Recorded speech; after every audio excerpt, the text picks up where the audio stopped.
तर मध्य रेल्वेवर लवकरच स्वयंचलित बंद दरवाजाची नॉन एसी लोकल ट्रेन ही धावणार आहे। रेल्वेमध्ये होणाऱ्या दुर्घटना कमी करण्यासाठी रेल्वे प्रशासनाकडून हे प्रयत्न सुरू आहेत।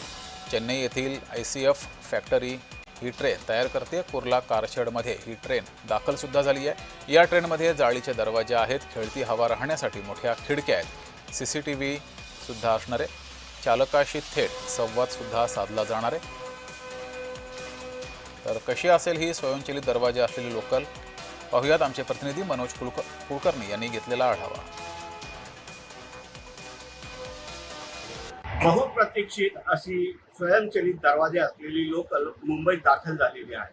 मी आहे आता कुर्ला कारशेड आणि याच ठिकाणी ही लोकल जी आहे ती दाखल झाल्याचं पाहायला मिळते आहे आणि पुढच्या काही दिवसात याच्या सर्व तपासण्या होतील आणि त्यानंतर ही लोकल मुंबईकरांच्या सेवेत येणार आहे। आतून कशा प्रकारची त्याची व्यवस्था आहे ते दाखवतो। हा आहे माल डबा आहे, मोठी स्पेस आहे, यामध्ये जास्तीत जास्त प्रवासी आपला माल घेऊन जाऊ शकतील अशा प्रकारची ही व्यवस्था यामध्ये करण्यात आलेली आहे। तर या ठिकाणी आपण बघू शकतो जे आपण काही समस्या उद्भवली तर यातून थेट ड्रायव्हरशी संपर्क करू शकू अशा प्रकारची व्यवस्था आहे।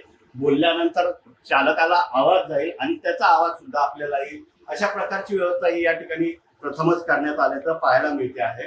तर या बाजूला जर प्रवाशाला काही आरोग्यविषयक समस्या उद्भवली तर कशा प्रकारे त्याची उपचार आहे, प्राथमिक उपचार आहे ते करण्याचं सुद्धा या ठिकाणी लावण्यात आल्याचं पाहायला मिळत आहे।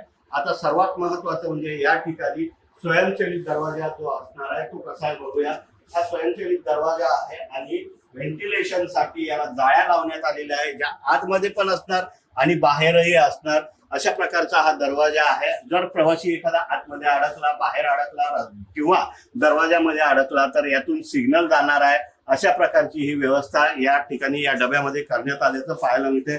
आतमध्ये जर बघितलं तर हा सध्या महिलांचा डबा आहे आणि याच डब्यामधून महिला प्रवास करतील त्याच्यासाठी या ठिकाणी सर्वात महत्वाचं म्हणजे CCTV लावण्यात आलेला आहे। अलारामसाठी जुन्या लोकल आहेत त्याला पकडण्याची व्यवस्था होती, साखळी होती, परंतु इथे बटन दाबण्याची व्यवस्था करण्यात आलेली आहे आणि ही लोकल सर्व चाचण्या पूर्ण करून लवकरच मुंबईकरांच्या सेवेत दाखल होणार आहे।